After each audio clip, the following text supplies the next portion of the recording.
Cerita Israel. Selamat menyimak. Untuk memahami besarnya transformasi yang ingin kita capai, izinkan saya menunjukkan kepada Anda peta Timur Tengah pada tahun 1948, tahun berdirinya Israel. Inilah Israel pada tahun 1948. Ini adalah negara kecil, terisolasi, dikelilingi oleh musuh-musuh dunia Arab. Dalam 7 tahun pertama, kami berdamai dengan Mesir dan Yordania. Dan kemudian pada tahun 2020, kami membuat perjanjian Abraham, perdamaian dengan 4 negara Arab lainnya. Sekarang lihat apa yang terjadi jika kita berdamai antara Arab Saudi dan Israel. Seluruh Timur Tengah berubah. Kami merobohkan tembok permusuhan. Kami membawa kemungkinan kemakmuran dan perdamaian ke seluruh wilayah ini. Tapi kami melakukan sesuatu yang lain. Anda tahu, beberapa tahun yang lalu, saya berdiri di sini dengan spidol merah untuk menunjukkan kutukan besar, kutukan Iran yang memiliki nuklir. Namun hari ini, saya membawa penanda ini untuk menunjukkan berkat besar, berkat dari Timur Tengah yang baru, antara Israel, Arab Saudi, dan tetangga kita lainnya. Kami tidak hanya akan menghilangkan hambatan antara Israel dan negara-negara tetangga kami akan membangun koridor perdamaian dan kemakmuran baru yang menghubungkan Asia, melalui Uni Emirat Arab, Arab Saudi, Yordania, Israel, hingga Eropa. Ini adalah perubahan yang luar biasa, perubahan yang monumental. Poros sejarah lainnya.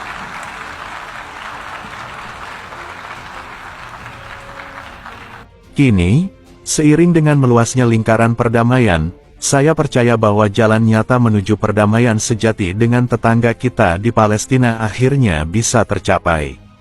Tapi ada peringatan, hal ini harus dikatakan di sini, dengan tegas. Perdamaian hanya bisa dicapai jika didasarkan pada kebenaran. Hal ini tidak bisa didasarkan pada kebohongan. Hal ini tidak dapat didasarkan pada fitnah yang tiada henti terhadap orang-orang Yahudi. Pemimpin Palestina Mahmud Abbas harus berhenti menyebarkan konspirasi antisemit yang mengerikan terhadap orang-orang Yahudi di negara Yahudi tersebut.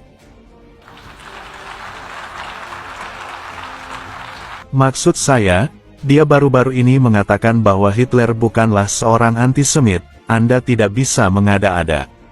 Tapi dia melakukannya. Ia mengatakan itu.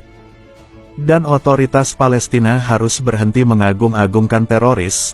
Mereka harus menghentikan kebijakan bayar untuk membunuh yang mengerikan, yaitu memberikan uang kepada teroris Palestina untuk pembunuhan orang-orang Yahudi. Ini semua keterlaluan, harus dihentikan agar perdamaian bisa terwujud.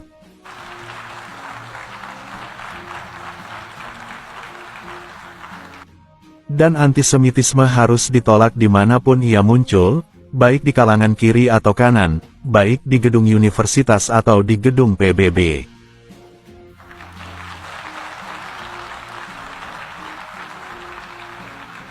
Agar perdamaian bisa terwujud, Palestina harus berhenti menyebarkan kebencian terhadap Yahudi, dan akhirnya merekonsiliasi diri mereka dengan negara Yahudi.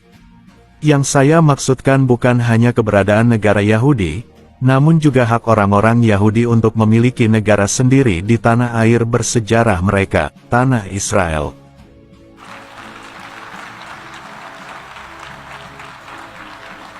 Dan izinkan saya memberitahu Anda, rakyat Israel mendambakan perdamaian seperti itu. Saya mendambakan kedamaian seperti itu. Sebagai seorang prajurit muda, lebih dari setengah abad yang lalu, rekan-rekan saya dan saya di pasukan khusus Israel menghadapi bahaya mematikan di banyak medan perang, dari perairan hangat terusan Suez, hingga lereng beku Gunung Hermon, dari belakang sungai Yordan hingga landasan bandara Beirut. Pengalaman-pengalaman ini dan pengalaman-pengalaman lainnya mengajarkan saya betapa besarnya dampak perang. Seorang rekan prajurit terbunuh di sebelah saya dan seorang lagi tewas dalam pelukan saya. Saya menguburkan kakak laki-laki saya. Mereka yang secara pribadi telah menderita kutukan perang dapat sangat menghargai berkat-berkat perdamaian. Saat ini, ada banyak rintangan dalam perjalanan menuju perdamaian. Ada banyak rintangan dalam perjalanan luar biasa menuju perdamaian yang baru saja saya jelaskan.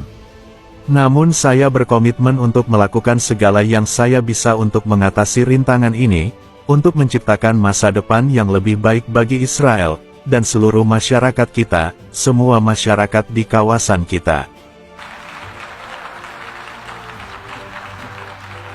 2 hari lalu, saya membahas visi perdamaian ini dengan Presiden Biden. Kami memiliki optimisme yang sama terhadap apa yang dapat dicapai. Dan saya sangat menghargai komitmennya untuk memanfaatkan kesempatan bersejarah ini. Amerika Serikat sangat diperlukan dalam upaya ini.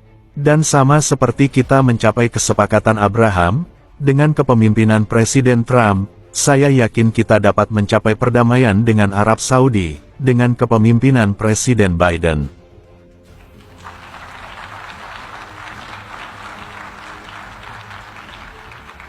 Bekerja sama dengan kepemimpinan putra mahkota Mohammed bin Salman, kita dapat membentuk masa depan yang penuh berkat bagi seluruh rakyat kita.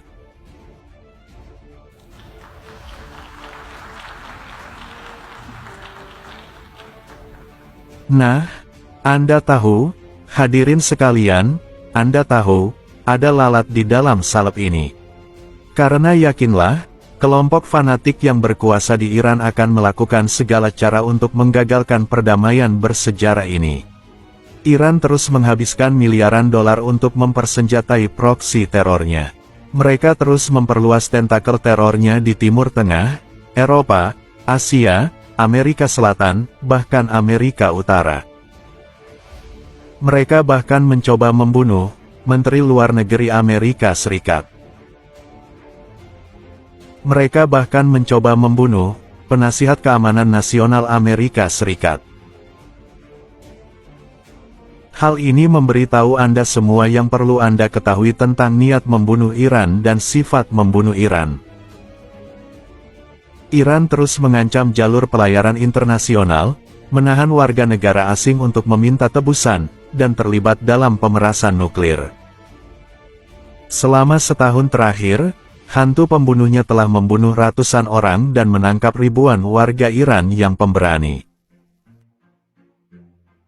Drone dan program rudal Iran mengancam Israel dan negara-negara tetangga Arab kita, dan drone Iran telah menyebabkan kematian dan kehancuran bagi orang-orang yang tidak bersalah di Ukraina. Namun agresi rezim tersebut sebagian besar ditanggapi oleh ketidakpedulian komunitas internasional. 8 tahun lalu, negara-negara Barat berjanji bahwa jika Iran melanggar perjanjian nuklir, sanksi akan dicabut. Ya, Iran melanggar kesepakatan itu. Namun sanksi tersebut belum dicabut.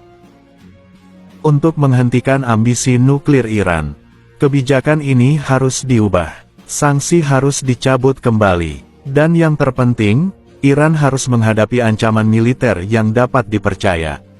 Selama saya menjadi Perdana Menteri Israel, saya akan melakukan segala daya saya untuk mencegah Iran mendapatkan senjata nuklir.